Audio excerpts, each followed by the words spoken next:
I got two requests, and one was a request to do a training on tracking questions because people felt like they were asking questions and then people were asking the same questions after.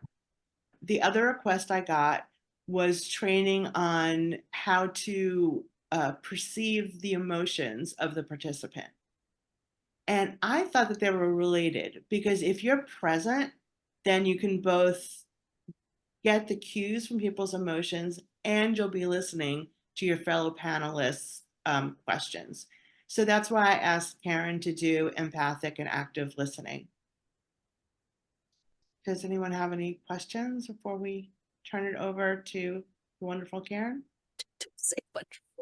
It's being recorded. Horrible, horrible, Karen. The horrible Karen. Any questions? And you can ask any questions along the way, right? It's everybody knows each other here. So thank you for that, Liz. So what I'd like to play first is a video by Brene Brown called Empathy versus Sympathy. And some of you may have seen it already. And I am going to use every ounce of strength that I can to get this right. So if you'll bear with me just a moment, it's a very short video. Whoops. Whoops. Okay, there's that. Hold on a minute here. Can you spotlight yourself so that we can see the whole thing in the screen? I'm going to full screen it. Okay. Hopefully that works. Let me get there and then I will do that. We could go to speaker view also on the view little thing up here at the So top. here I'm going to go. I'm going to share it. Okay. That presents problems. Oh, that works. Okay, see how that is. Everybody can see it? Yes. Yes. Okay, now I'm going to play it.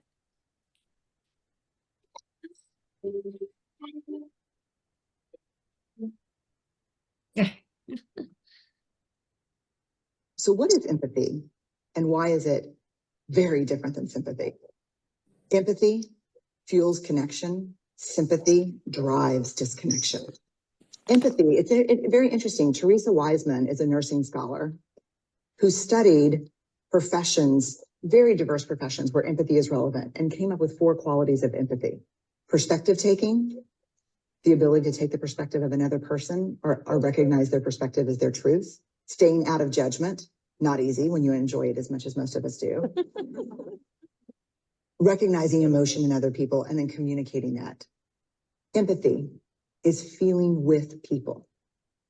And to me, I always think of empathy as this kind of sacred space when someone's kind of in a deep hole and they shout out from the bottom and they say, I'm stuck, it's dark, I'm overwhelmed. And then we look and we say, hey, climb down. I know what it's like down here and you're not alone. Sympathy is, woo, it's bad, no, you want a sandwich? Empathy is a choice and it's a vulnerable choice because in order to connect with you, I have to connect with something in myself that knows that feeling. Rarely, if ever, does an empathic response begin with at least. Yeah. And we do it all the time because you know what? Someone just shared something with us that's incredibly painful and we're trying to silver lining it. I don't think that's a verb, but I'm using it as one. We're trying to put the silver lining around it. So I had a miscarriage. At least you know you can get pregnant. I think my marriage is falling apart. At least you have a marriage. John's getting kicked out of school. At least Sarah is an A student. But one of the things we do sometimes in the face of very difficult conversations is we try to make things better. If I share something with you that's very difficult, I'd rather you say, I don't even know what to say right now. I'm just so glad you told me. Because the truth is, rarely can a response make something better. What makes something better is connection.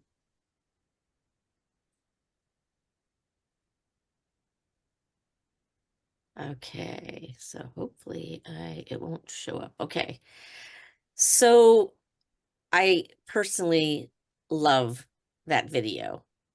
and, that empathy fuels connection, that it's about taking the perspective of others, staying out of judgment, recognizing the emotion in others and being able to communicate it back. This is one of the foundations of active listening. And I was wondering, is there anything anybody learned new from that or that resonates with you, that particular video? Or anything that felt really good about it? Yeah, I think the idea of connecting, I know a lot of times if somebody, like in this case, the person or the little animal is very depressed down in the dumps, sometimes all you have to say is, I'm sorry you're feeling that way. Or, what do you need? Or a lot of people say, oh, just snap out of it. Mm-hmm. Don't be that way. Yeah. No. Yeah, that's not even sympathy. That's just like, move on, buck up, Yeah. person. I actually thought it was a little, the way I always describe the difference between empathy and sympathy is the ability to see how the other person to feel like the other person. And it's a simpler description than what was in that little video. And so, I don't know, I thought it was a little convoluted in the beginning. Okay. It got a little better, but I thought in the beginning it wasn't very straightforward in the distinction between sympathy and empathy.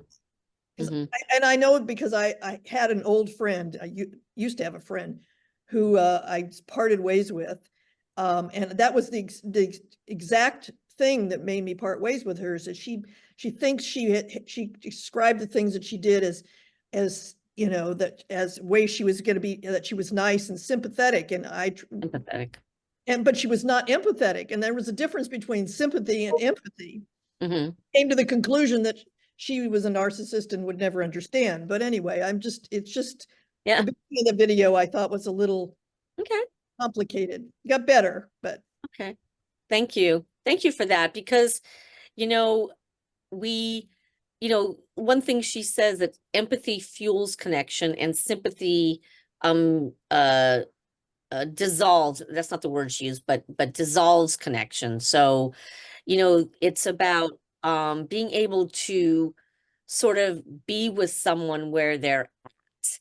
So it's, some people say, walk a mile in the person's shoes, but you can't walk a mile in anyone else's shoes. The shoes never fit, and you just can't do that. But you can, you can say, wow, I see that you're feeling really down about this, and what can I do to support you? Or I have no words for this, versus, I feel really sorry for you, which is sort of a clear piece of sympathy. I feel sorry for you.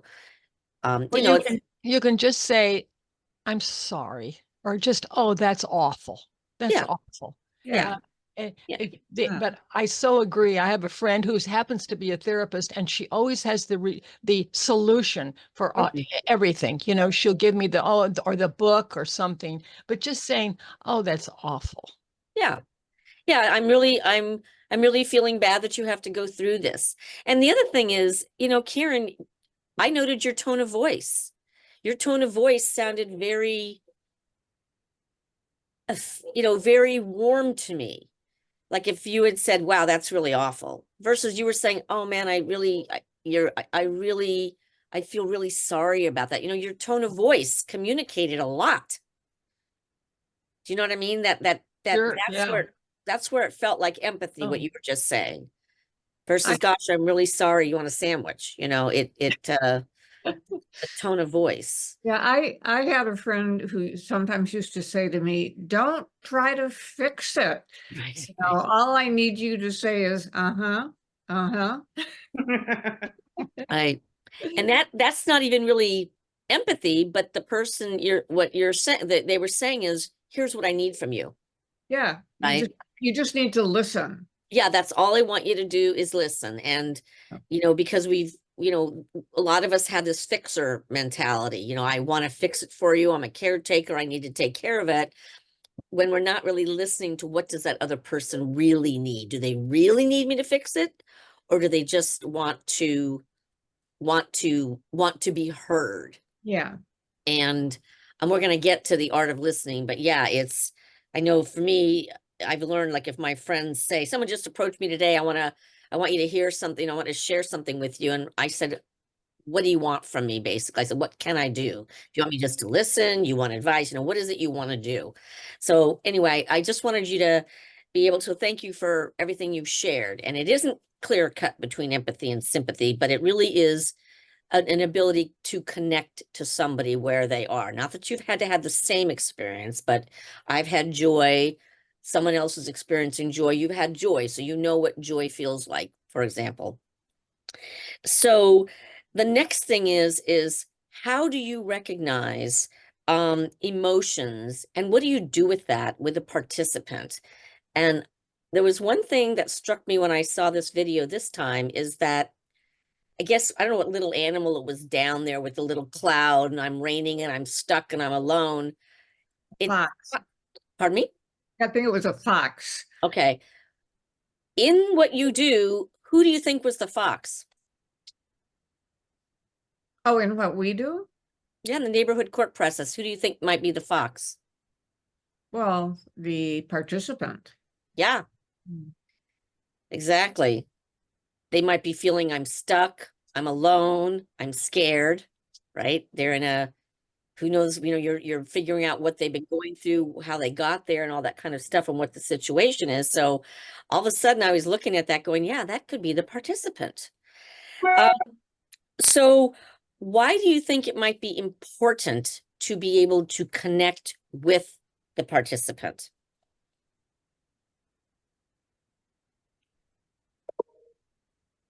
That's what we're supposed to do in a way. You want to understand that person, what they're experiencing, what they were going through that caused them to be there. Mhm. And what kind of help they need. Also trust, I think. If you're gonna get at anything important in the dialogue, there has to be some trust. And I think that when they feel empathy from you, that it creates some trust that allows them to open up a little more. Thank you. Anybody else? So yeah, to gain understanding, to be able to support them, create directives, and to build the trust so that they can open up. And so that's why the connection is important. And Brene also said something, like staying out of judgment, and recognizing an emotion and being able to communicate it back. And staying out of judgment is hard.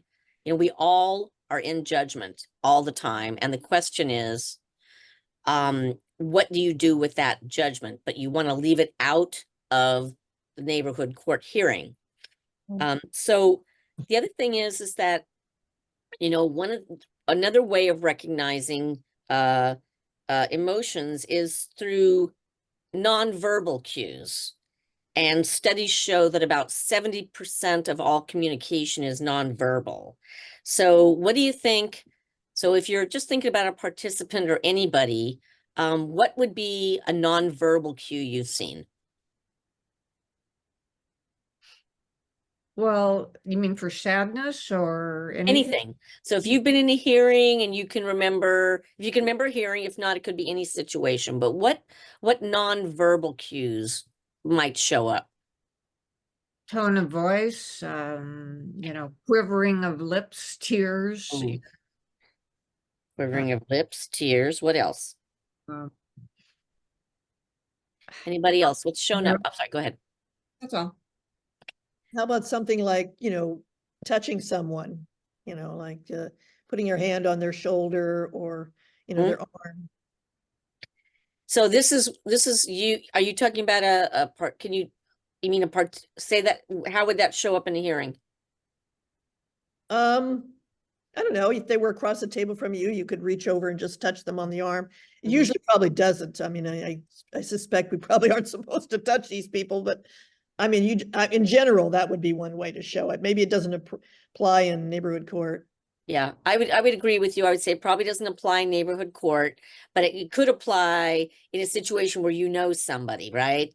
Like you said, I'm showing my connection with you. I'm noticing I'm going to touch you, and that's going to show my connection with you. But yeah, probably in the neighborhood court, I would say a big no, because first of all, you want to ask permission if you don't know somebody, and second of all, you just don't know how someone's going to take that, what their cultural background is, so you don't want to, you wouldn't want to do that, but yeah, with a friend.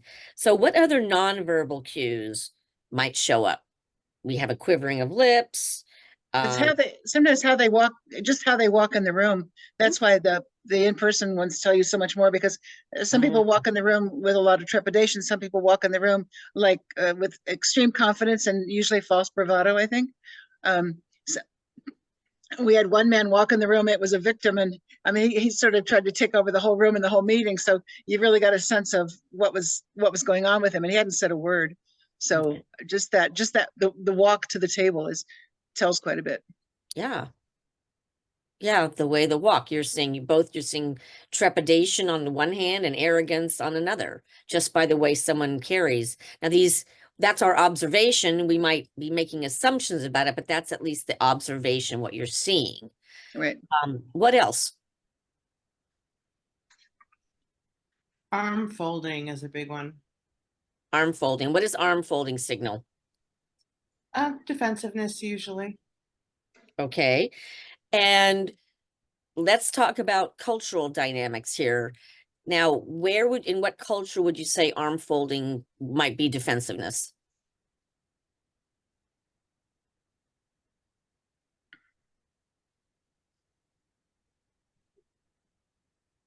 I don't know of one that it isn't, but I would love I to was gonna say all of them, any of them. Well, actually, arm folding is not a sign of defensiveness in every culture. It certainly is in our US culture. Absolutely. So that's why when we're seeing something, one of the things to think about is this a dominant culture norm? It's like eye contact, right? Not in our dominant culture, eye contact is all important. We make assumptions if somebody is not connecting with us in the eyes, right? And then there's other cultures where eye contact is not something that is preferred or is done. So again, we just want to, when we're making those assumptions because we all do it, to just then maybe pull back and think, am I making this assumption, and how do I test if it's true?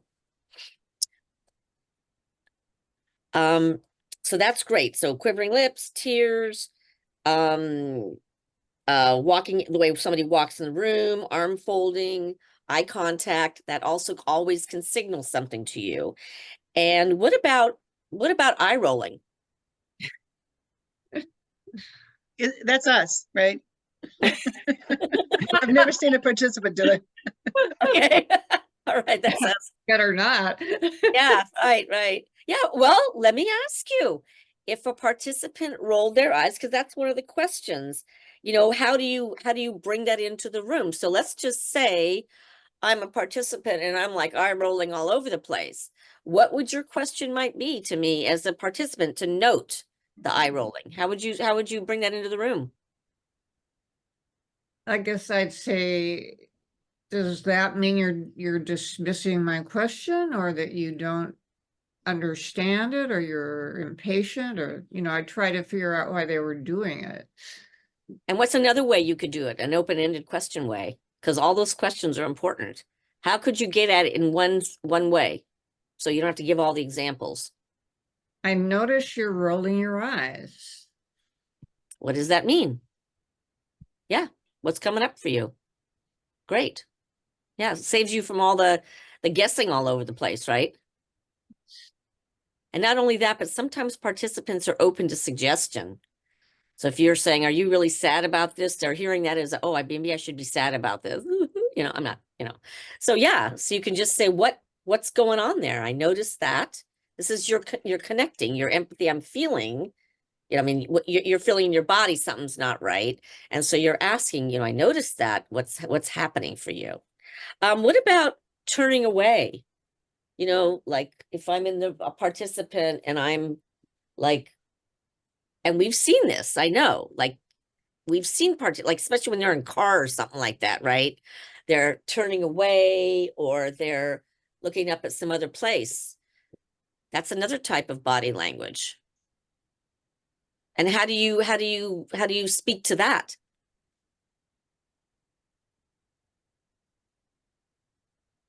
So what's the first thing that comes to you? So if I'm a person sitting in their car, they say they're parked and they're kind of looking around, because I know I've watched these hearings and I know what you all say.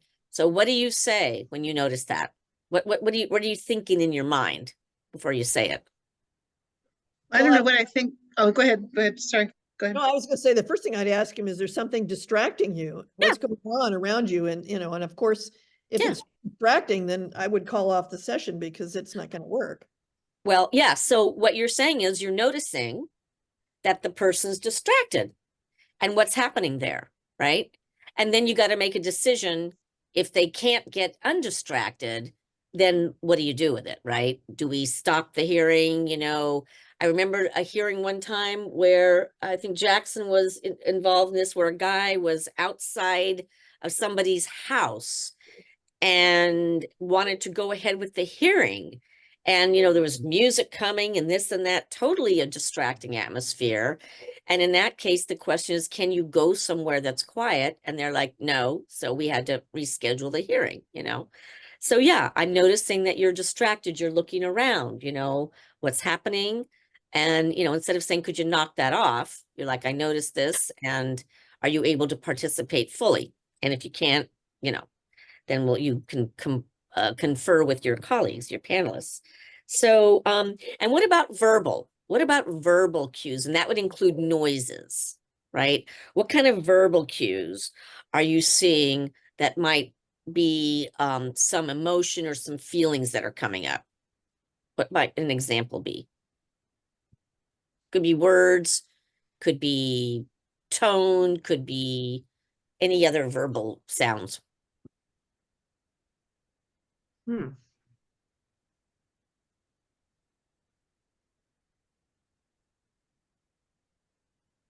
I think you'd hear I mean, that would be probably where you would hear things like anger or some strong emotion that changes the tone, or it changes the sound of their voice. Okay.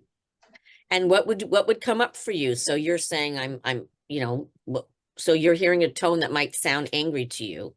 You're not sure. So what could you do with that? How would you acknowledge what you're seeing, feeling, or hearing?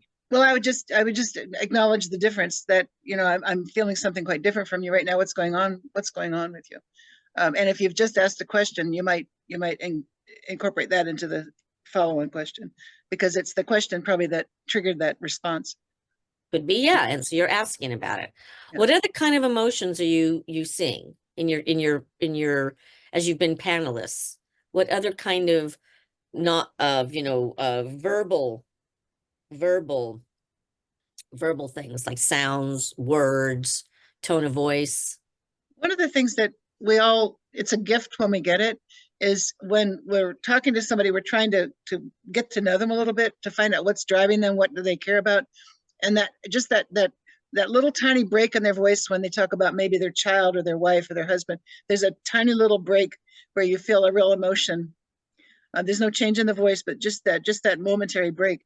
It's always a gift when you get it, because you know this is something that really matters a lot to them. So. And what do you do with the gift? Well, then it depends on where you are in the conversation, but you know, you either use it then or you use it later, but it's always something you come back to, you know. Okay, so can you give an example of how you could Well, for example, let's say it was a child, and this is a person who put themselves at risk by their behavior. So you might say, when you mentioned your daughter, I can see that she means a lot to you. What might have happened if you'd not been able to come home? Who would have been able to take care of her? What would you like to say to her? Or, you know, just have that sort of dialogue. Yeah. Yeah. So that's what you can do when you're recognizing that, how you then you connect. So in Linda's situation, sometimes you might you might choose to connect to that in a different part of the hearing. What else? What else is there? Well, there's the whole aspect of the non-English speaker, and there are all kinds of grades of that. But as soon as they start speaking, you know that they don't have complete command of English, and then you flip into your ethnic the old feelings of prejudice and you correct each one as it goes. No, this is a young person. He's blah blah blah. He's da, da, da. And then you wend your way through to see how much English is understood, what is said, and I'm very careful with people who don't have complete command of English. Thank you. That's a good one. And that's another one about the dynamics of difference, about working with differences. So how would you, for example, if you're noticing that someone has a strong accent, how do you determine how proficient they are in English, for example? Well, just as you go on, you know, I try to make my sentences shorter and be very clear, and let space always afterward in case there's some clarification requested. And has it ever happened that someone because you know we can make assumptions about people who have accents, heavy accents. We can, for example, what kind of assumption could we make about a person who has a heavy accent? This is just, you might not be comfortable saying it, but I'm just asking, what kind of assumptions could someone make? Not that you've made them, but what could you make? No, I mean, you could go the whole range. I don't know how to be, you know, they're new in the country. You know, I don't know. It's for everyone, it would be a different assumption, different set of assumptions. And Aida? The general thing that you get is they're not that smart. I mean, I'm not by that because it's not true. But for someone who's sort of ignorant, they might think they're not as smart because they have an accent. Yeah. And so it's about, you know, we all know that we make assumptions, and then it's to move the assumptions aside and test that, you know, so as you're having the conversation, right? Because we know people who speak Oxford English might not have, you know, we're not all geniuses anyway. But yes, so when you're making that assumption that someone has some level of lesser intelligence, and how is that then, without testing that assumption or knowing, how then is that impacting the way you speak to them? Is it paternalistic? Is it, you know, et cetera? Because we do make these assumptions. So acknowledging that, you know, yeah, I might say, yeah, my first thing is, yeah, they must not be very smart. But then me, Karen Lipney, I'm gonna move away from that because I know you know, that's just an assumption. That be my lived experience is my shorthand. And then I'm gonna move away from that. And so it doesn't impact the way that I am asking questions about this participant. That's a good one. Assumptions about cultural differences. All right, so I want to just go back a little bit to being able to reflecting back. So reflecting back on emotions and connecting that's part of an active listening skill. So I'm going to ask each one of you, I'm going to give you an emotion, and I'm going to ask you to bring it back to me. So in a way that you're guessing what's coming from me, or how to bring that into the room so that you could ask questions about it. Okay, so Nance, I'm going to pick on you first, because I know you know this stuff. All right. I just didn't mean to do it. I just didn't mean to do it. What are you sensing? I'm sensing guilt, shame, remorse. And how can you reach out to me so that I know that you're hearing how I'm feeling, that you know that you feel me, see me, hearing me, and it matters?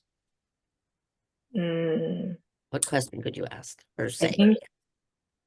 I would say, first I would ask, you know, should we take a break? Do you need a break? I'm sensing that, this is very emotional for you. It seems like it's really rough on you. And then I would ask for permission. Is it okay if I ask you some questions about that? Can we explore Okay. that a bit? That's how I would ask. Thank you. Thank you. So you heard it, you sensed it, you asked about it, you asked some permission. Can you explore that a little bit more? All right. So Regina, you're next on my screen. Okay. So here's what you're going to see. What are you sensing? I get the feeling that you're really angry and upset about something. Can you tell me a little bit more about that? Good, good, good, good. Okay. All right. Aida, your turn.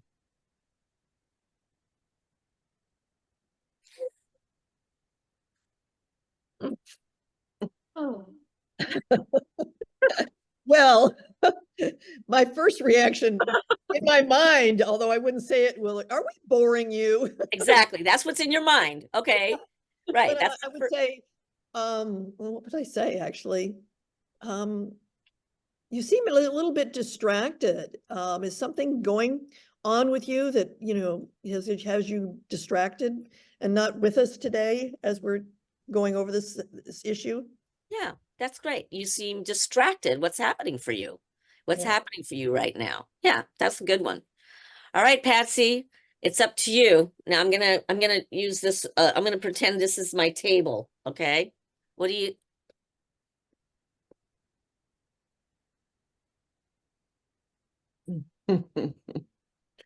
You seem a bit anxious. Are you okay? Is there Okay. anything we can help you with? Yeah, good. I'm noticing that you're tapping your fingers on the table. Are you feeling anxious? You can just take a guess, and I could say, no, I'm not feeling anxious. But the fact is that you made a connection there. You noticed it, and that was important. All right, so let's see. Oh, here's another one. This one's for you, Berlin. You got to pretend this is a cigarette, okay?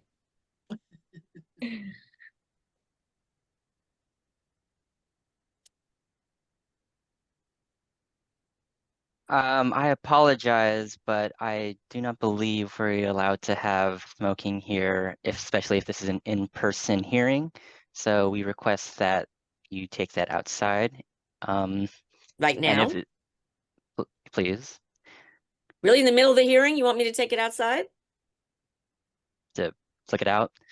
Oh, And if you it's mean over, put it out, put it yes, out. please, Okay, yeah, got it. yeah. I thought you meant I should go outside right now, okay? But if this is over Zoom, so we noticed that you're taking the opportunity to have a smoke. Is this hearing a distraction or an inconvenience for you at this moment? Okay. And So that's great. So you're noticing that there's something happening. Now, if you say, are we inconveniencing you? What does that sound like to you? Is that something that you think it's kind of like an evaluation, right? So how else could you say it? Like you started to say, I noticed that you lit your cigarette and what do you want to find out? as to why they wanted to smoke a cigarette? Yeah, what's coming up for you? Yeah. Yeah. Because sometimes it could be a sign of nerves, right? Mhm. Especially I was trying to show that I was flicking and couldn't get it going. That wasn't but yeah, it could be a sign of nerves. So what I noticed that you just lit up a cigarette. What's coming up for you, right? And I could say, no, I'm just a chain smoker. And then you're like, okay, all right. And then who knows that maybe maybe they got in a car accident because they got distracted from smoking, right? So then you get to say, well, what role might smoking play in this situation? Right? Yeah, I was trying to light my cigarette and it dropped on the floor and so you just don't know how that could be connected. But yeah, that's what you're noticing. All right, Doc, let's see, I'm running out of things to do here. Oh, Karen, I'm noticing that you appear to be distracted. Is there something going on for you at the moment? do I appear to be distracted? What are you observing I'm doing? Braiding your hair? Mm-hmm.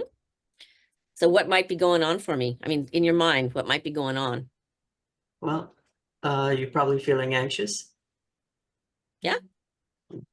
And you can guess. I noticed you're playing with your hair. I noticed something's happening. Are you, what's happening for you? You could say, yeah, it feels like you might be anxious. You can say that. You can make the guess, right? Yeah. Yeah. And I don't know. Now, this is something I don't know. I don't know if this is my daughter does this all the time and makes me crazy. But it is. It could be distraction. Could be anxiety, and you're calling it out. Yeah. All right. Karen, it's your turn. Let's see. What Okay. am I going to do here? What am I going to do here? Oh,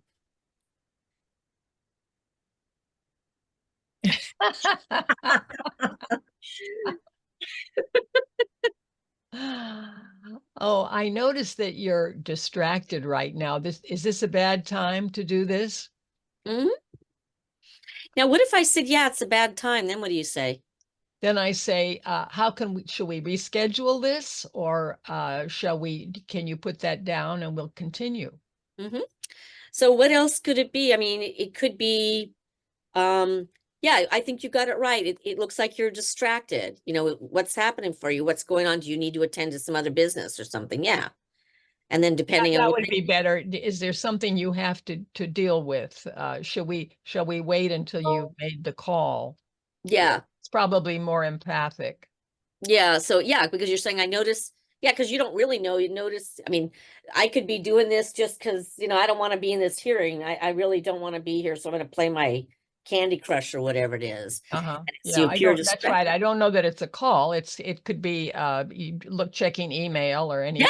Yeah. Yeah. I could be checking Yeah. email, and what you want to know is, what's going on? Yeah. What's going on for you? Is this like you could say, is this, I noticed that you're on your phone. Is this a bad time? Is there a distraction? How can we bring you back and focus in on what's happening here? Yeah. Yeah. That's good, Karen. That's a good one. Linda, did I give you an example already? No, but you can pass. Okay. We talked about anger. Yeah. Okay. All right. So there that's you did really well on that. So when people are moving around, their tone of voice, tears, like I already told you that I just made a bad decision. I just made a bad decision. That's all. So what are you noticing? What do you notice that I just did? Anger, actually. What did I do? I raised my voice. So you might be perceiving it as anger. Somebody else might perceive it as fear. But what you're noticing is that my tone of voice definitely changed, and you want to ask about it. That's the connection. I noticed that your tone of voice changed. You could say you sound angry, or you could say what's happening with that. Because some people do not like to hear, are you angry? There can be, when you're living in a world with cultural differences and anger appears different ways. I could just be passionate about something. So yeah, thank you, Patsy. So you noticed that my tone of voice changed. Sounds like you're angry, or what's coming up for you. But you just said, don't use the word anger, right? Right. I tend to not, because there are situations where people, men, women, people of color, are accused of being angry or aggressive when that's not what it is at all. It might be passion about something. So I don't want to, I tend, even if I'm thinking somebody sounds angry, I probably will say, what's happening for you? I noticed your voice changed. So that's why I've gotten so much negative feedback when I've used the term, like if I've said to somebody, you sound angry, I've gotten so much negative feedback from that I just don't even do it anymore. If somebody wants to tell me they're angry, I'm going to go, okay, let's talk about that. But I don't usually guess at that.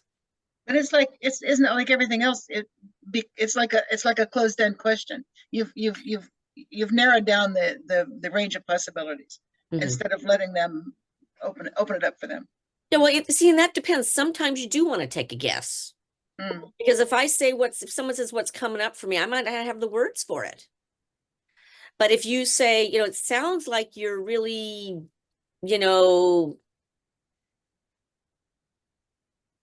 depressed about this. I don't know. The person could say, hell no, I'm not depressed. I am this. So sometimes you can make a guess and let them come back and say, oh yeah, that's exactly right. I am depressed. You got that right on, right? It's just when it comes to the word anger, I tend to shy away from that just because I've gotten in trouble. So many, not in trouble, people have called me in on that. So that's just something I stay away from. Men have done it. Like, I don't like people telling me I'm angry. And I'm like, okay. I mean, I don't do that, but I'm like, okay, thank you for letting me know that. So what was it? What were you experiencing in that moment? I would tend to agree with that because sometimes just saying, are you angry, makes somebody angry, even if they weren't before. Yeah. It's a visceral, normal reaction in some people. So I would agree with you that I mean, you can ask them other things that I don't think have the same visceral reaction as that word might have. Yeah. Yeah. It's just, and I don't know, part of it's like our culture doesn't accept anger, or we see anger as threatening, there's just a whole lot of reasons. But yeah, we can talk all day about emotions, etc. But so when do you think you would want to speak to when you're hearing emotion, or you're hearing some kind of feeling? When do you think you want to name it or use that? I think you wouldn't. You want to get them to say it.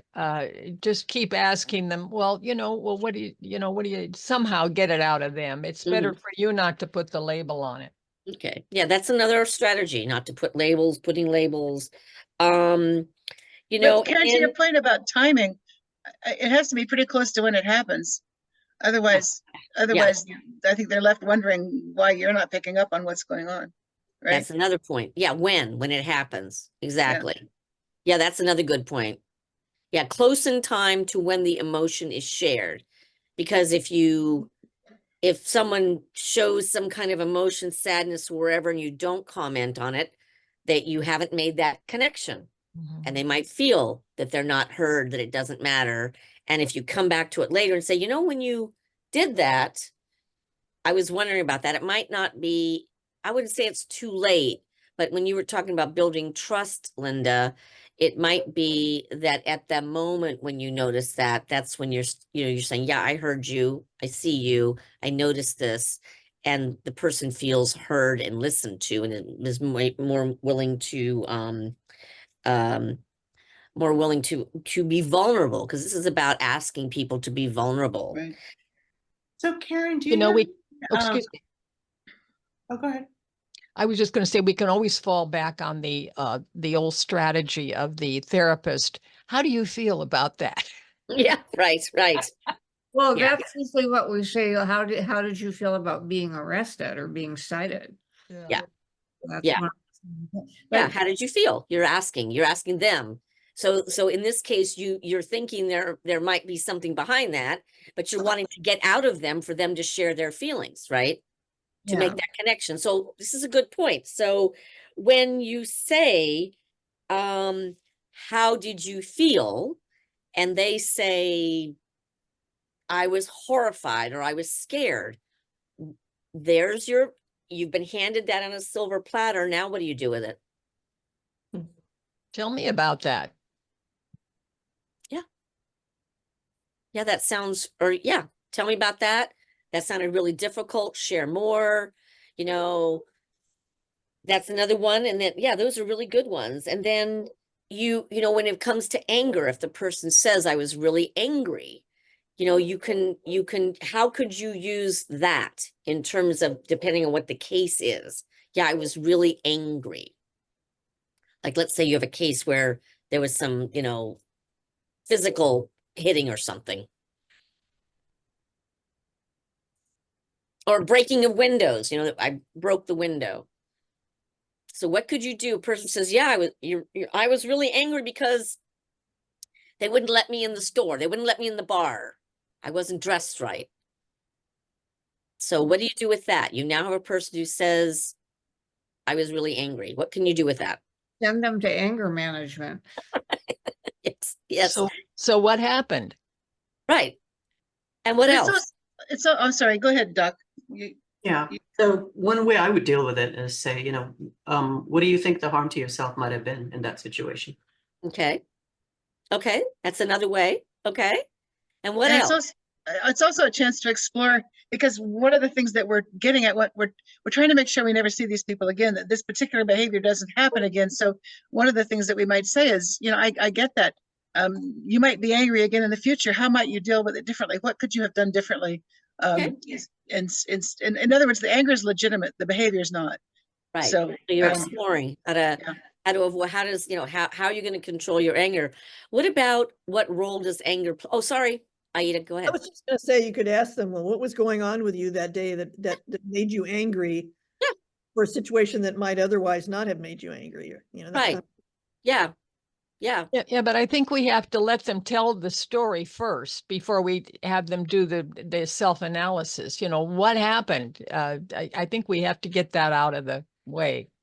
Yeah, I didn't, I mean, I'm not asking for the questions in order, but I'm just saying if that comes up, what do you want to do with it? Yeah. So to hear the story but I was saying if the person does say, I'm angry, how can you use that? And what about, what role does anger play in your life? And I think, Aida, you were saying this, what role did anger play in this conflict? Because when you're wanting to create directives, right? I forget who said send them to anger management, but you want to know, someone says I was angry, what role does anger play? Because that's going to inform the questions you ask and the kind of directives, right? Yeah, So but that question, Karen, that question sounds slightly accusatory. I think it should be worded differently, because you say, what role did yada yada play in your life? It seems to imply that it does play a role when someone, it may not. I think asking it, I don't know what would be a better way to ask it, but that phrasing of the question, I think, would sort of take me off if I was asked that question. Okay. That's one way. How about if you said, is that something that happens to you a lot? Yes, that's a better way to ask good. it. Yeah. Rather than what role does it play? Because that question implies that it's a regular thing in your life. Well, Whereas- I think, you're right. And it's contextual. So if I'm hearing an ongoing pattern of anger, then I might use that question. It's just like, but where else does anger show up? Yeah. Yeah, where else does anger show up in your life, or where else does anger show up? Because if it's just a one-time thing, you're probably not going to send them to anger management. But if you're seeing a pattern of it, it's like alcohol. One of the sample questions is like, there's driving or whatever, what role does alcohol play in your life? What role does it play? Well, I drink 5 times a week. I drink all the time or whatever. You're just trying to get at if there's patterns, but you can get at it with whatever question you want. Right. How often do you drink? Yeah. If their behavior was caused by the anger, then I think it's appropriate to send them to anger management. Okay, and that's why you are picking up on what they're saying and using that to ask more questions about it. Right. Right. That's why you're taking these verbal cues and the feelings and the emotions and asking more and more questions, exploring it. And and here's another one that I thought about in these solicitation cases, right? You have a tech person. Patsy, did I resonate something with you? I was thinking about those type of cases when you brought it up. Yeah. Well, what were you thinking? How to connect, and the way to connect for me is probably questions that would be told that is inappropriate to ask. Okay. Well, let's explore that for a minute. What would you like to ask? Oh, I'm being put on the spot right now. Oh, okay. I don't want to put you on the spot. Don't want to put you on the spot. But before you judge whether something is inappropriate or not, because it might well not be. But if you're thinking you know, because, you know, usually, like, I know me, sometimes I'll form a thought or a question in my head, and it won't necessarily, I'll have to reframe it before it comes out of my mouth. Like, you know, what the hell were you thinking? You know, that's probably in my head, but it's not going to come out of my mouth, right? Because it will serve as a disconnector. It's not going to help build trust with the participant when I'm judging them that way, or they feel judged. But yeah, so I was curious if you were thinking the same thing I was in the solicitation cases. What I was thinking is that a lot of times we hear people say that they're lonely. You know, I'm lonely. I work all the time. And, you know, whatever, I have trouble making connections. So, you know, so what emotion are you feeling there?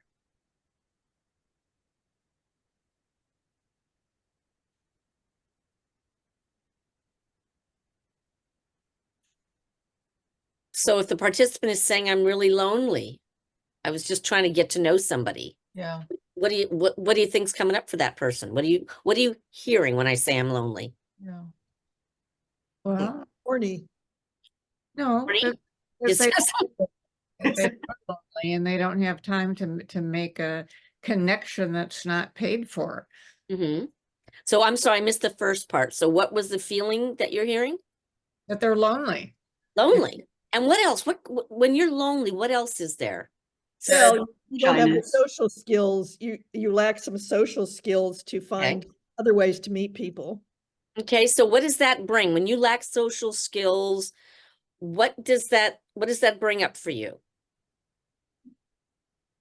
Like isolation. Sad. Oh, yeah. Sad. Yes. Sadness, a feeling of isolation, of not belonging, of wanting connection, right?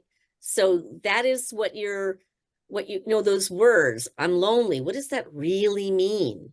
You could say, tell us about your loneliness. What does that mean to you? Or you can say, you know, I'm sensing you're lonely. I'm sensing that there's some sadness there. You know, you can guess, but you can, yeah, I am lonely. I'm sad. And what else is happening for you? You know, I'm wondering, it sounds like you have a need to belong and to be included in things. So that's why you're taking those words and kind of going, oh, how can I blossom this into a whole bunch of other feelings and emotions and try to connect with them to capture that? Yeah, Patsy. My experience is most of those participants, in my experience, they never admit or say they're lonely. Um, or talk about being isolated. Okay. So for me, it's always kind of difficult to know how to formulate the word is escaping me, but to formulate what kind of classes to give or directive to formulate directives, because you don't. I'm often wondering if this is something that they're actually lonely, or this is something that they would prefer to do, and it's really a way of life for them. Could be. And you can ask that, Patsy. You can say, I'm just wondering what's motivating you. What's motivating you to engage in this behavior? I find, well, Well, yeah, because that's what you're really digging for, is what is going on with you that you put yourself in harm's way, right? You put yourself in harm's way because you could get arrested, you know, and all the things that go with that. You could lose your job. You could, depending on your citizenship status, you could be putting your relationship in jeopardy if your family finds out. You could be disowned. You could have been physically harmed. If you dealt all these things, you are putting yourself in some kind of physical or emotional danger. So what is going on for you? And I wouldn't use that tone of voice, but I'm saying what I want to know is what's happening for you that you're putting yourself in this situation. Because I've heard participants say, this is how I relieve stress. I work all the time. This is how I relieve stress. And then of course you then are talking about, okay, what is the stress? What other ways do you deal with stress, right? So you can get them to talk about some more productive ways or to research, right? So I think it's okay to, you know, I wouldn't just say like, okay, this is being recorded, so I can't even use that example, but I would, well, I'll just say it. I wouldn't say you're just a horn dog. Is that's what happening? I wouldn't say that, right? I would want to say what is causing you to continue, or what is causing you to do this, engage in this activity. Karen, I often found with solicitation cases that this is just my assumption, and I'm not sure it's correct, but I get the feeling that when there's a panel of women listening to these guys, they clam up. Okay. And it's very difficult to reach. And then it might be the problem that Patsy's talking about is you can't really get through. If it was a panel of men, they might be more open. I don't know. But I think a lot of that has to do with that. And so sometimes we just don't get anywhere, you know. Yeah. You can kind of, you know, make certain assumptions and c'est la vie, you know. I'm not sure how important it is that you have a directive that's any different than what we usually do. So and you might run into that. And it might be, you could even ask, I might say, what is your comfort level? I noticed that we're 3 women, and I'm wondering how that's impacting the way you're interacting with us. You could actually ask that question.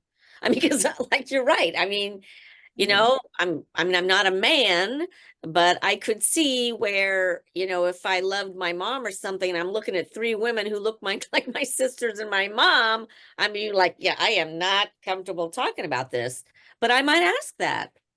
I might ask that. I sense there's some, I'm just wondering is, you know, you can call it out, name it out.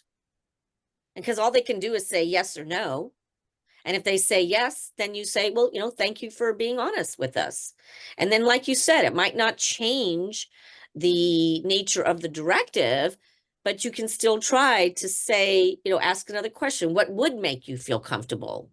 You know, would you be willing to tell us some other ways that, or, you know, you can still ask the questions about, you know, what kind of danger would you put yourself in? You can still ask that, you know. But yeah, that's a good point. You can just call it out, name the elephant. Well, I mean, I think we have to assume that they want to have sex, and that's just an easy way to do it. Now, what causes you to make that assumption?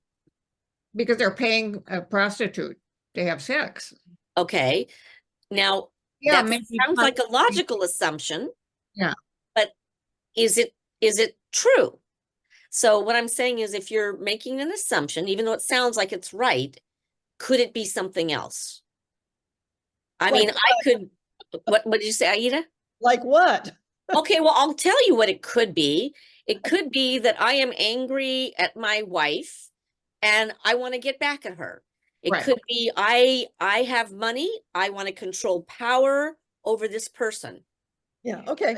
But there's also what I've seen sex at all. Right? Some people really get off on risky behaviors. I mean, there was a politician in San Francisco who got caught, almost caught a few times. It was that risk, that danger it was like, we see that with graffiti cases too. There's a certain excitement about all this, the danger that they're putting themselves in. So it's not just about the sex, it's about some people are with their buddies and they want to go along with the crowd, and their buddies are saying, hey, we're going to go do this. And yeah, but well, it could just be companionship as well that they're looking for. What? To talk to. Companionship, or someone to talk to, even. Yeah, possibly.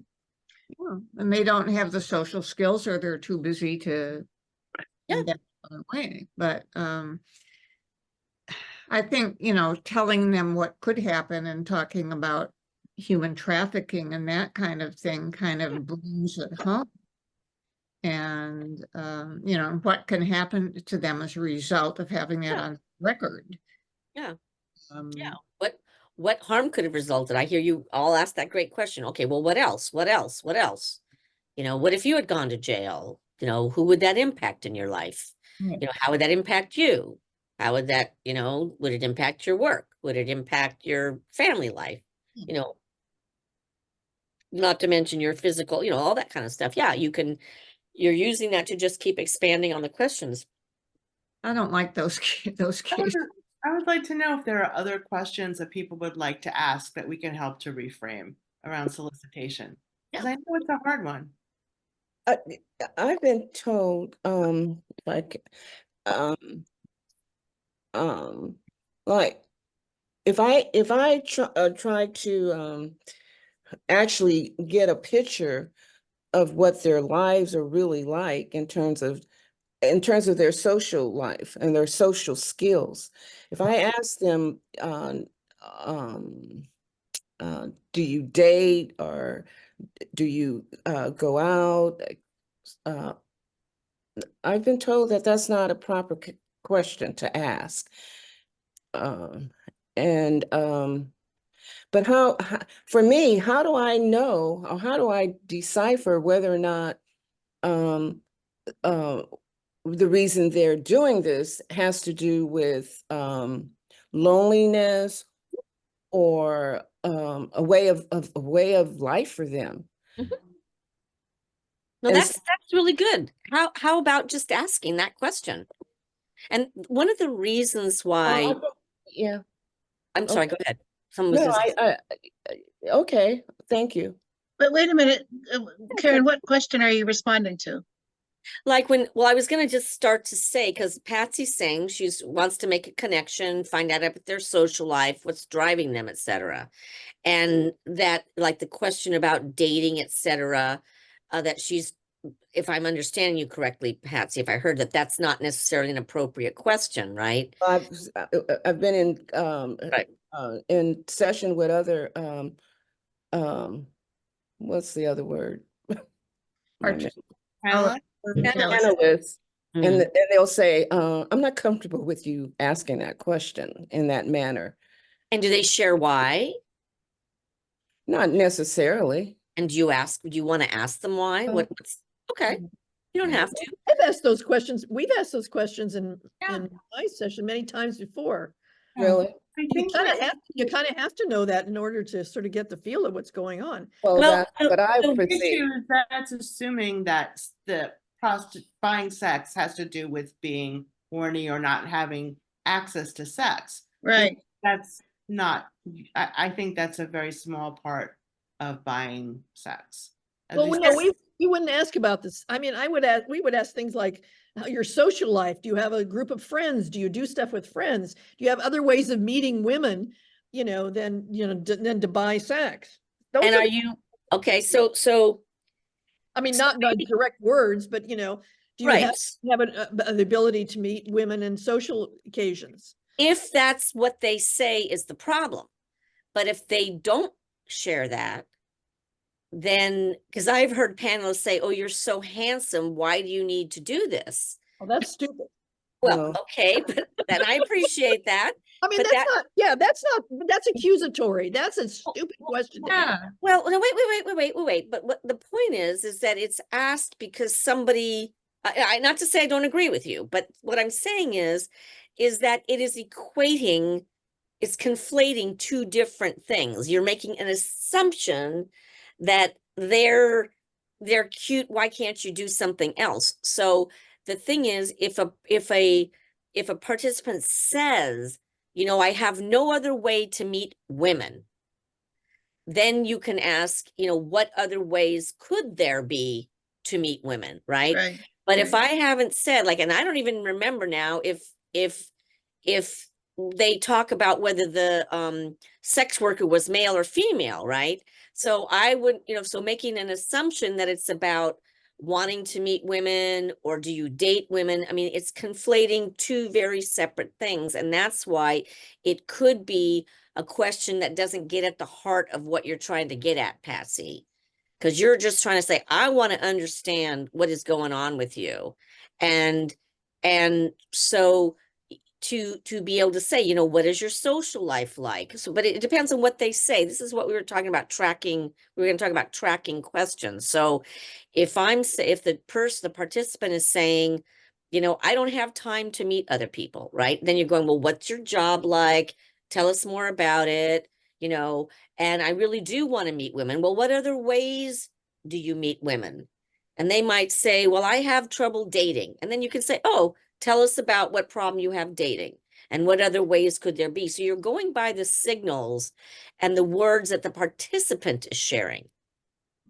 That's why I think that Patsy's question about what is driving you as an opening question is so important.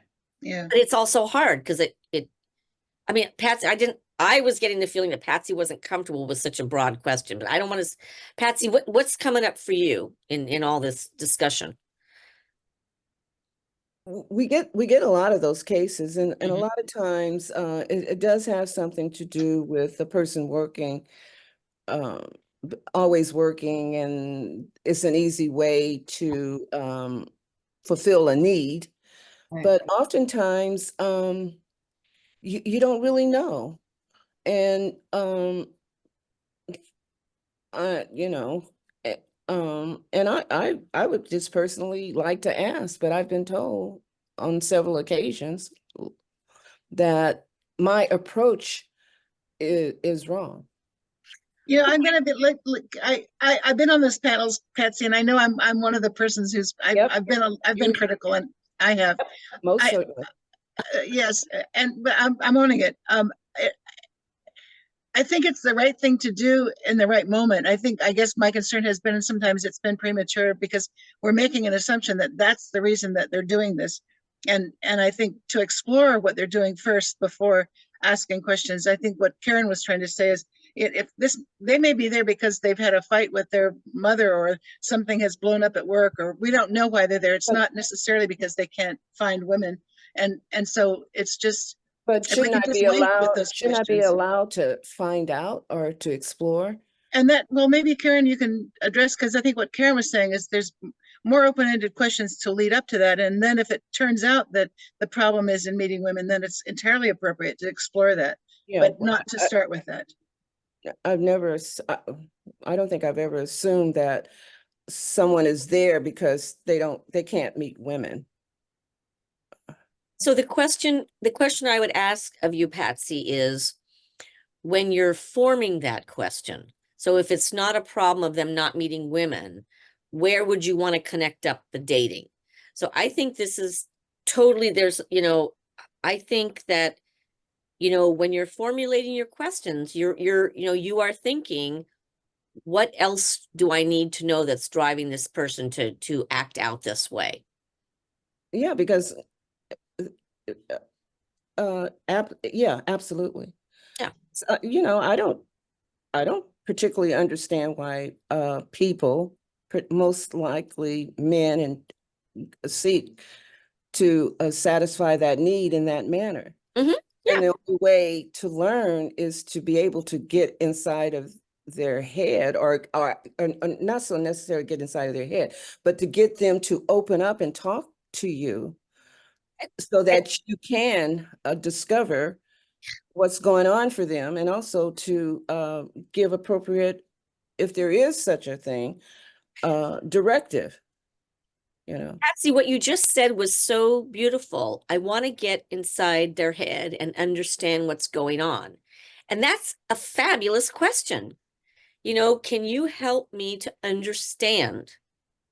Can you help me to understand what is driving you to engage in this activity? Or what I really want to understand. Can you help me understand why in this particular case you took this course of action? That is a beautiful question, Patsy, and you just said it. But that's the kind of question that I was sort of referring to earlier when I said that when there's a wall of women as participants, they're not going to be able to do it very well. Right. Well, the point is get a still lot of try. these guys that just sort of clam up. You still try. You still try, but that's they're either not smart enough to understand what's going on in their heads and why they're doing it, or they don't want to tell us. but you don't know if you don't ask, right? I agree. I Yeah, mean, I'm not saying it stops me, but I'm just saying that's what kind of happens. First Can of I all, just- I'm sorry. No, I please. can understand why men do it. It's much less trouble than having to deal with a real relationship. Perhaps. And Again, the motivation doesn't matter to me so much as behavior, and how do you stop that behavior? Okay. And supposedly the people we get, it's their first offense, or it's the first time they got caught. Mhm. So, you know, I think just dealing with the consequences of their behaviors where I'm at, Yeah, and again, you don't want to make assumptions as to, or if you do, to just acknowledge them, that I'm assuming that you're doing this because of so and so. But I think to something Linda said, oh, like if the person says, "Oh, I do it because I really enjoy high risk behavior," right? Now let's just assume that is going to inform the questions you ask, and it might also inform a different directive. Right? Because high risk. Okay, let's talk about the high risk. What does that mean? And you know, what could be the consequences of high risk behavior? You know what I mean? So you're listening to what they're sharing, finding out what's happening for them. And if somebody was kind enough to say, I'm lonely, or I like high risk behavior, or I'm stressed out at work, whatever those magic golden words are, you can then latch onto them and explore that further. Sure. Yeah. Yeah. And I get it. I get the wall of women. I've seen that happen. So, and to your point, Liz, you had asked a question about if there's anything else. So why don't you re-ask that? You're on mute though. I need you to be not on mute. Is there any other questions that you would like to get help reframing, that you would like to ask at solicitation hearings? I mean, hi, everybody. It's, sorry I'm late. Sorry I'm late. I'm so glad to join all of you. I've been listening to conversations. They've been very enlightening as well as very funny. I've been laughing several times, but I want to thank Karen for being here. But one thing I just want to weigh in on regarding just these type of cases, I know some of you are uncomfortable with these cases, but I know that the participants are equally, if not more, uncomfortable. So if you find yourself in a situation where they are not opening up as much as you would like, or they're starting to clam up, one thing that you can move on to is the harm to the community, right? Because that's what we want to really kind of convey to the person, is that there is harm that maybe you did not realize, right? And in this situation, the community or the neighborhood or that particular block that it happened, it's seen as a victim, right? There's collectively it's seen as a harm party, right? All the stuff that they do, there are residual effects to that, whether it be parking and, you know, throwing used condoms out on the sidewalk where families and children play in the daytime, to just creating an environment where there's a lot of people coming together at one time, which leads to unsavory activities, so to speak. So sometimes when someone engages in this type of activity, it's mostly self-centered or selfish behavior, in terms of they just want, for whatever reason, self-gratification, immediate gratification, companionship, excitement, whatever, right? They're only thinking about themselves. And sometimes when you kind of open up their world and the way that they think, sometimes it may affect them in terms of if they feel like, hey, I didn't know I was having this impact on this neighborhood, this block, right? And, you know, my friend or my auntie or whatever, someone I know just lives down the block, and I didn't know it was affecting the neighborhood this way. That kind of maybe affect them as well, right? So just whatever you can do to kind of hone in on that particular aspect and angle, it may create, you know, some kind of second thoughts on behalf of that person. So yeah, definitely, it's a way of connecting. That's another way of connecting.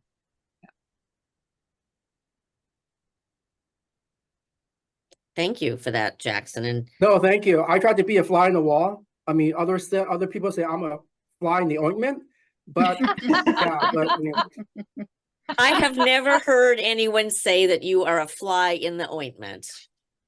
I don't know that I've everyone heard any, except you maybe say I fly on the appreciate it. wall, but I've never even thought that myself, but, and I would be the one to be thinking that really, but I don't. One thing Jackson said that about people being not comfortable sitting on these kind of cases, and you know, you can always ask Jackson to opt out if you're very uncomfortable, because the other thing that came up for me is what happens when you are not comfortable? How can you self-regulate? How can you center yourself? Because you're not activated enough to say, no, I don't want to do these cases ever, because you love what you do and you want to be of service. But how can you self-regulate enough so that whatever feelings you have or what judgment you might have, because we all do, is not coming up for you in the way that it's informing questions. So my question to you all is, how do you acknowledge what, either internally or with another panelist, what you're feeling about this kind of case? That's my first question.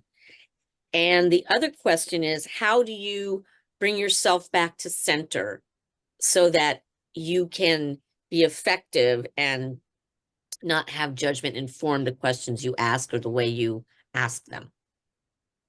And that could be for any case. Yeah, Doc. I might say, I might ask for a break and say, I'm feeling triggered by this case, and potentially even ask to be recused. Okay. And what else could you do? Let's say you're not feeling that activated. What else could you do to center yourself? Besides sharing, that's a good one. Yeah. Typically I would rely on my other co-panelists and pass the question and say, Mark, or whoever, my other co-panelists might be, to pass it on and give myself a chance to breathe and kind of recompose myself. Okay, great. That's a good strategy. Linda. What really helped me was the neighborhood focus, because Mhm. I don't care so much about what people do with each other in cars. I just don't care, but I care a lot about Cap Street and that area, because it's where I have friends that live, and it's a real burden for the neighborhood. It's a real burden. And I like the way Jackson put it, which is they're a harmed party. And that has really helped me focus back in on these things in terms of trying to make a difference with people. Okay, Whereas so before I was less engaged, I just didn't care as much. Okay, so you're saying that you're, in terms of self-regulate, so one way you were, if you were activated, you might kind of disengage, but to regulate yourself and be engaged and to be of service, that you can focus on the harm to the community. Well, find something that matters to you, whatever the issue is, find something that matters. And it might be the harm to that person, the risk they took, and the risk they put themselves in. So it's just, if I don't care so much about the one thing, I try to focus on, because there's 3 or 4 things you can focus on as a purpose for being there. And one of those is usually enough to keep me awake.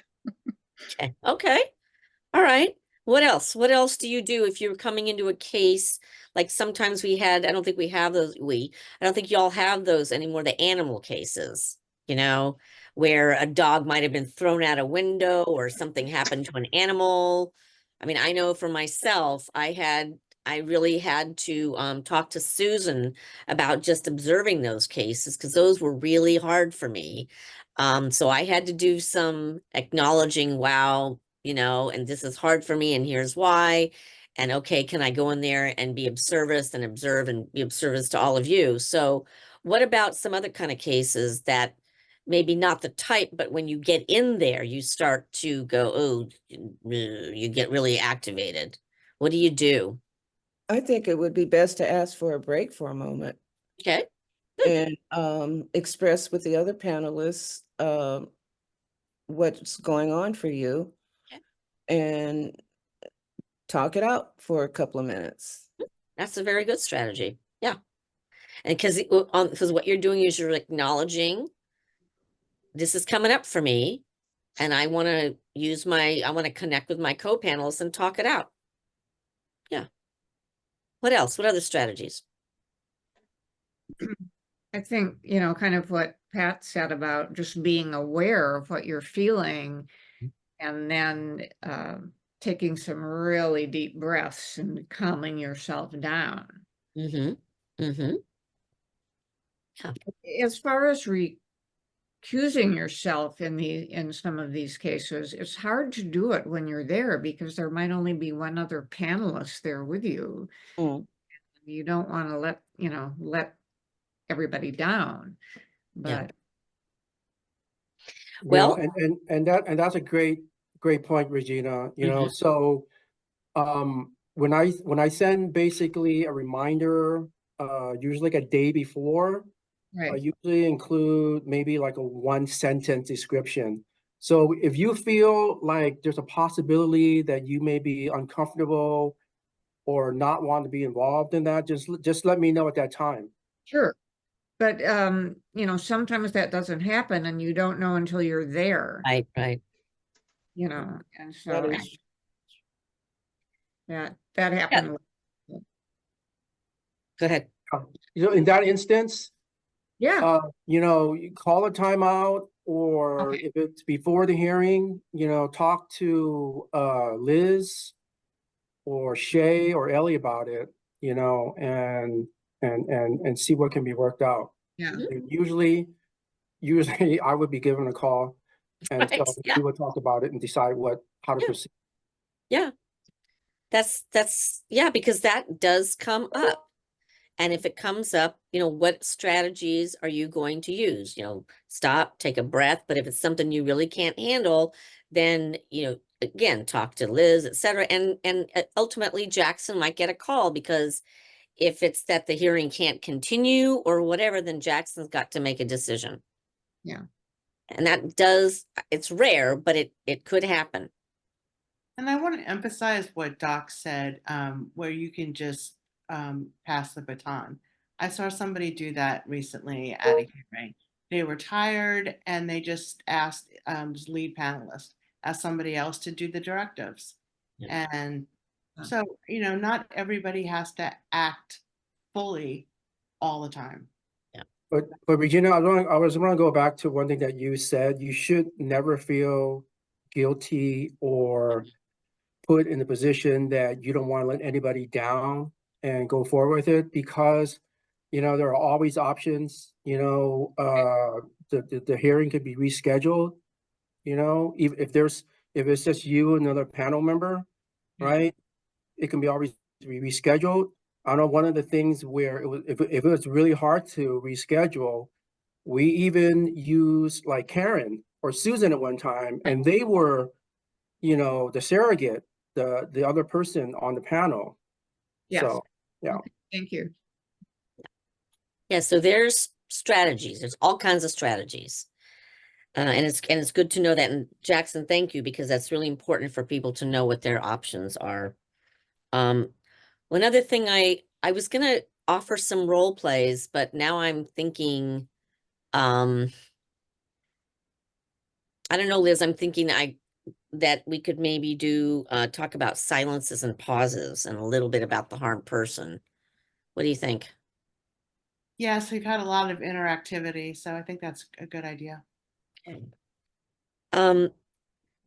So one of the things that this came up, I don't know who said it, but it was about taking a breath and silences and pauses. And we've talked about a little bit about silences and pauses and when they can be used.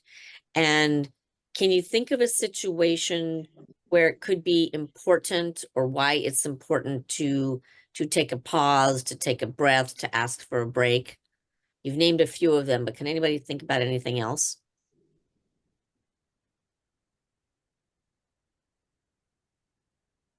Sharon, do you mind repeating the question?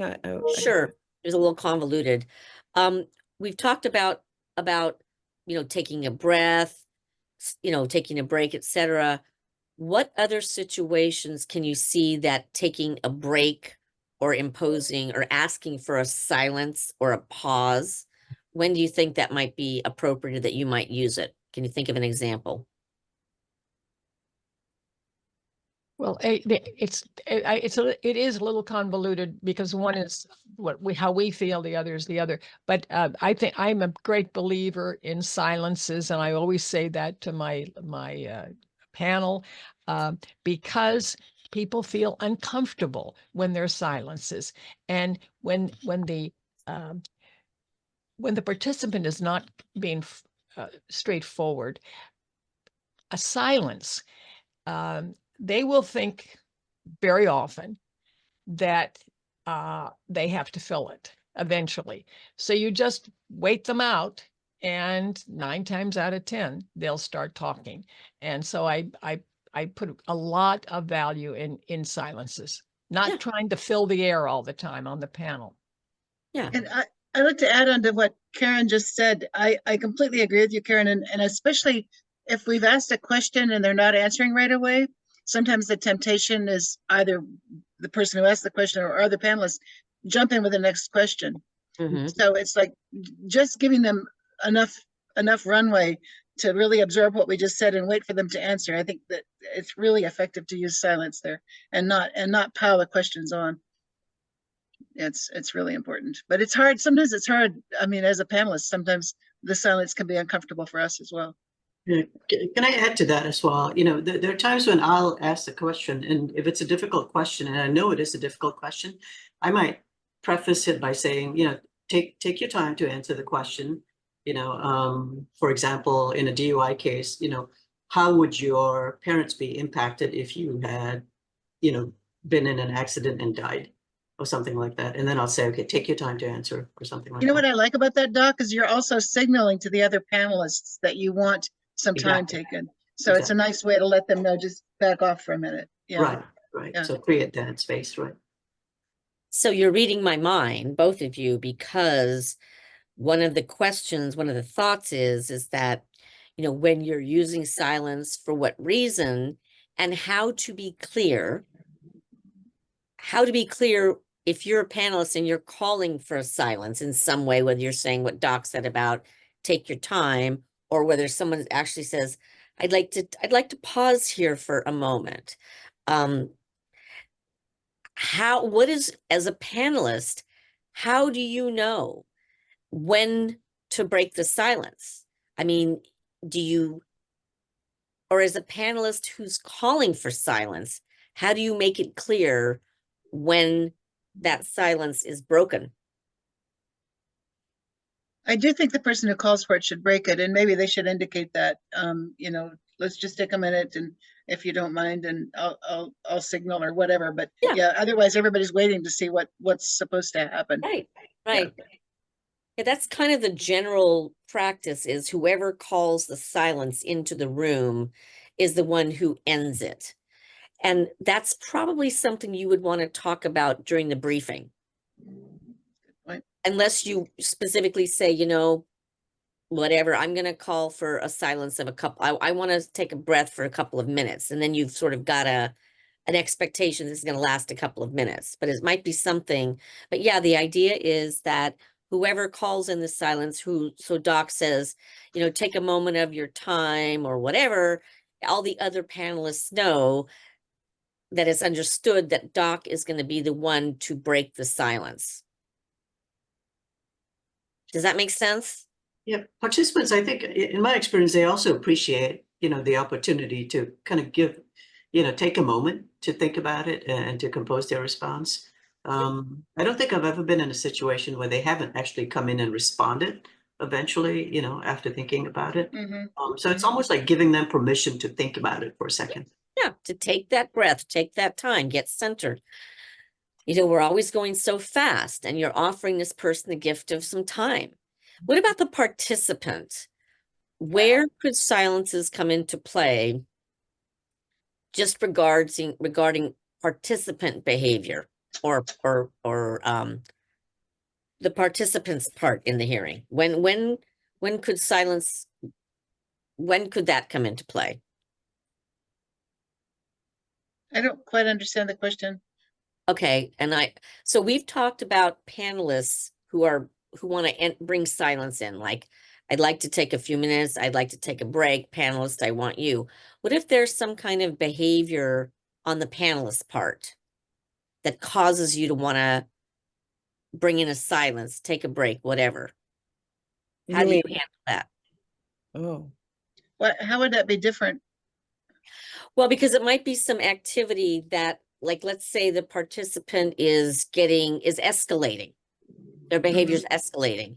How could you use, what could you say? How could you bring silence or take a break into the room versus self-regulating or you questioning the participant? That's what I mean.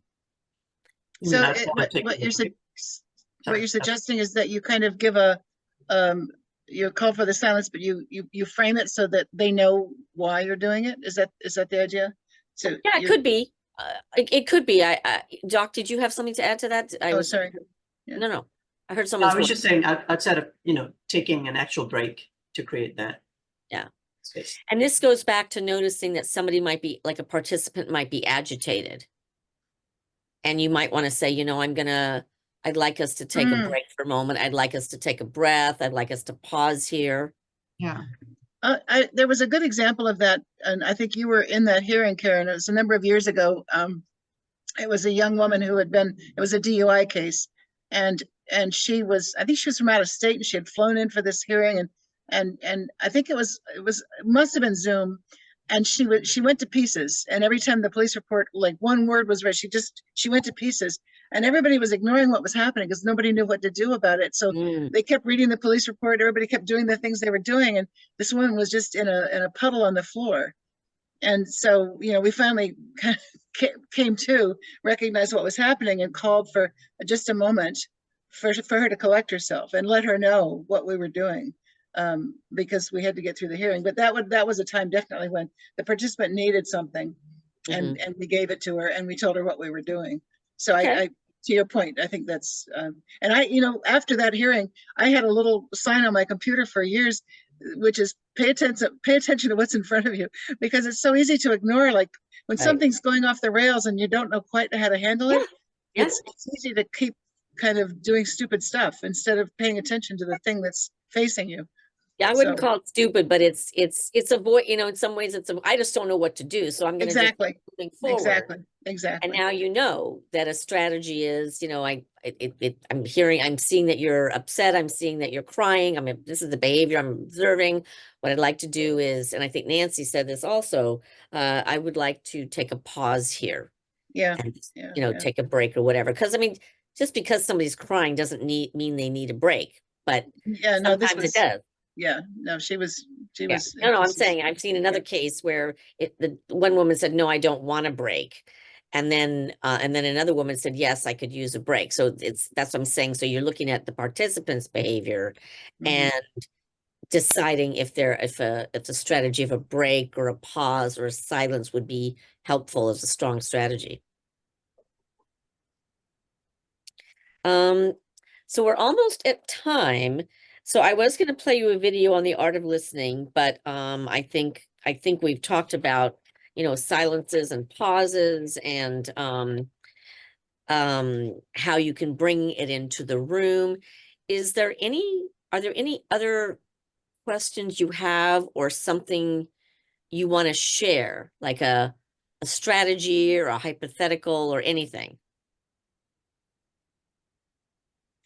I have one thing that I'm still curious about. It happened a long time ago. We had a vandalism case. It was quite serious. A person had been quite drunk, but they happened to be a German physician traveling in the United States, very well spoken, the King's English, the whole 9 yards. And I felt like we let this person off so light, because it was prejudice the other way. Yeah.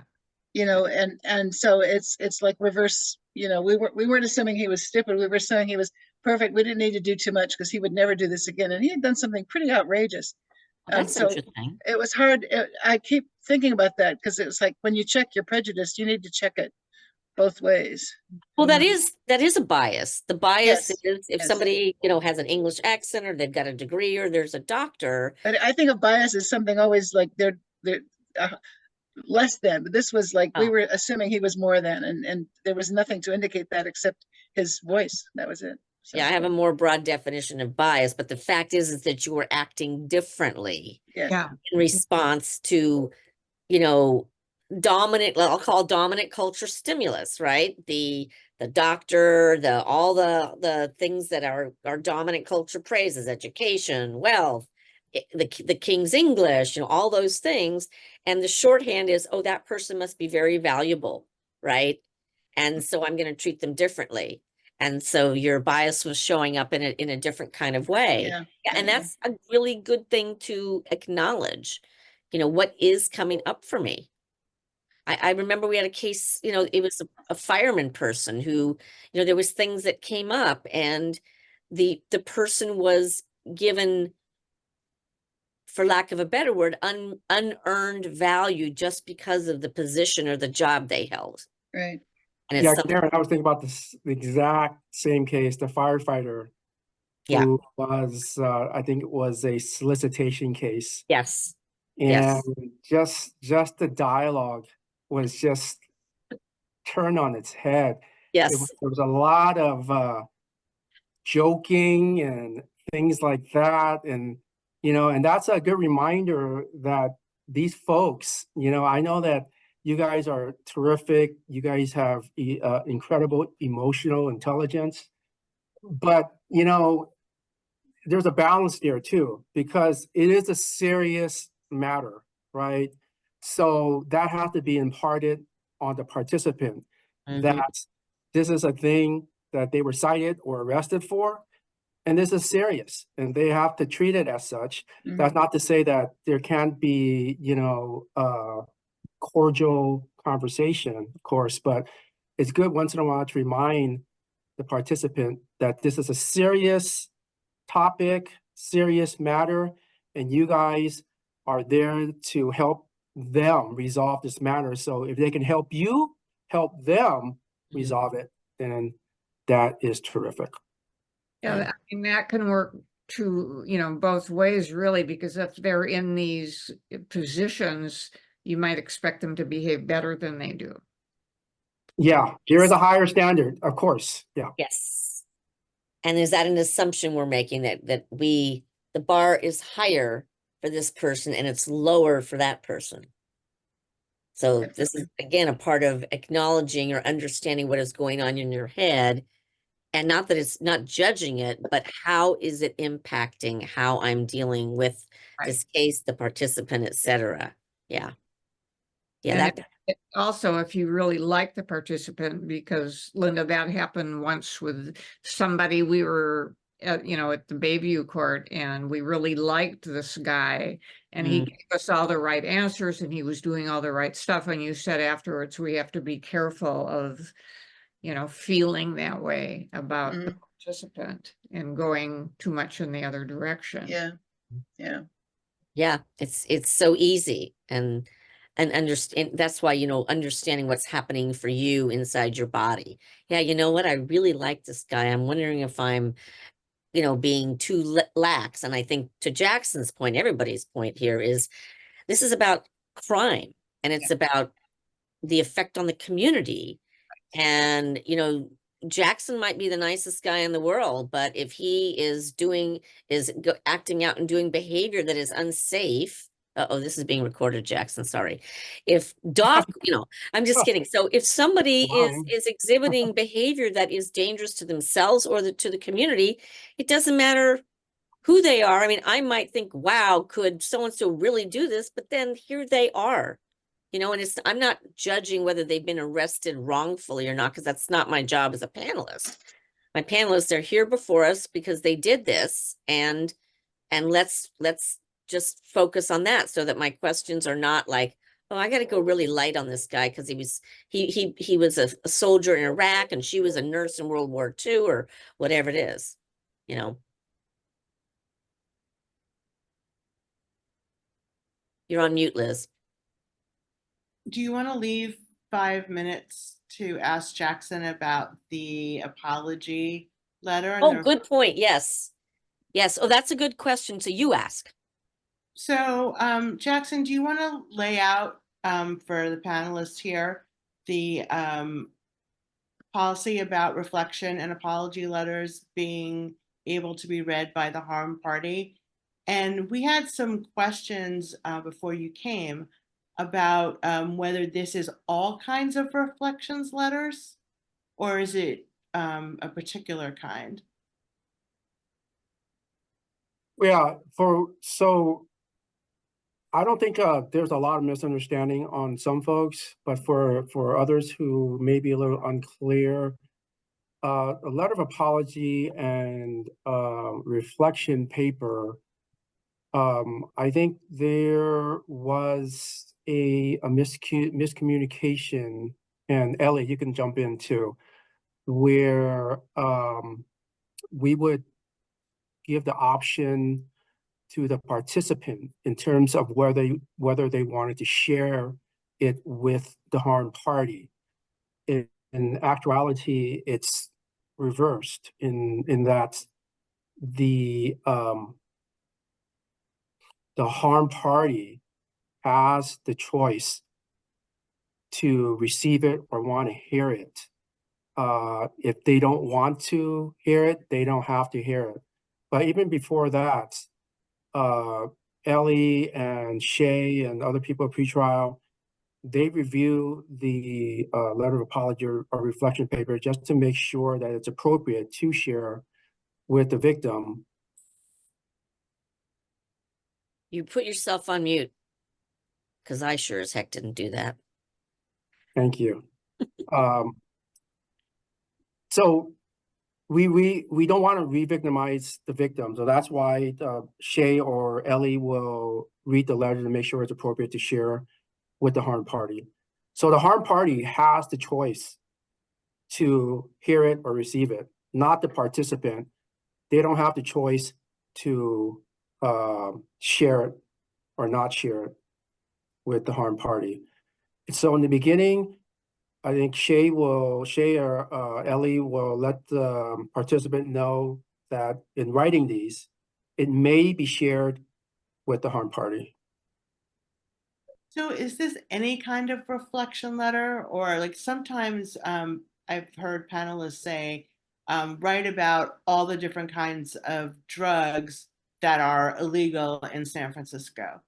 Is that the kind of thing that the harmed party would have a chance to read as well? I mean, if they want to. This is more centered toward, I guess, a letter of apology, really, where it concerns the victim and their actions on that particular day, what was going on perhaps in their mind.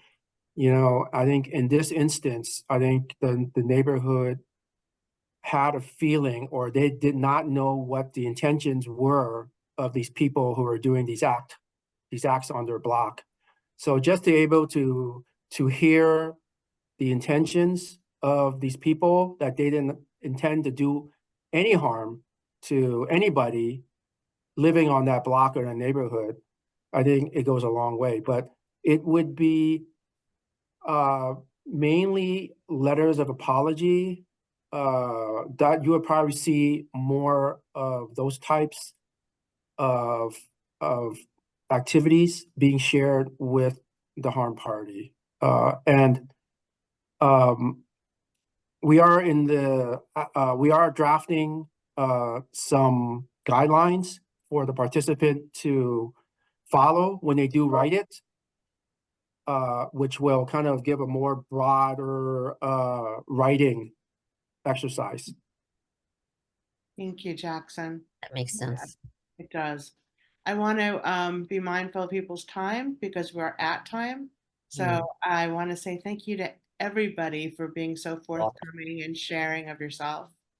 And thank you especially to Karen. This was really wonderful. No, this was wonderful for me to see everybody and be in the same room. So I want to thank everybody. I miss everybody. And I don't know if you have evaluations that you share or whatever, but I just want to appreciate your reaching out to me and offering me the ability to spend some time with everybody. It's just great. Thank you so much. Thank you, Karen. Thank you. Well done. Good to see you, Karen. Thank you, Karen. We miss Thank you. Thank Nice you. to see you, Miss Jackson. you too.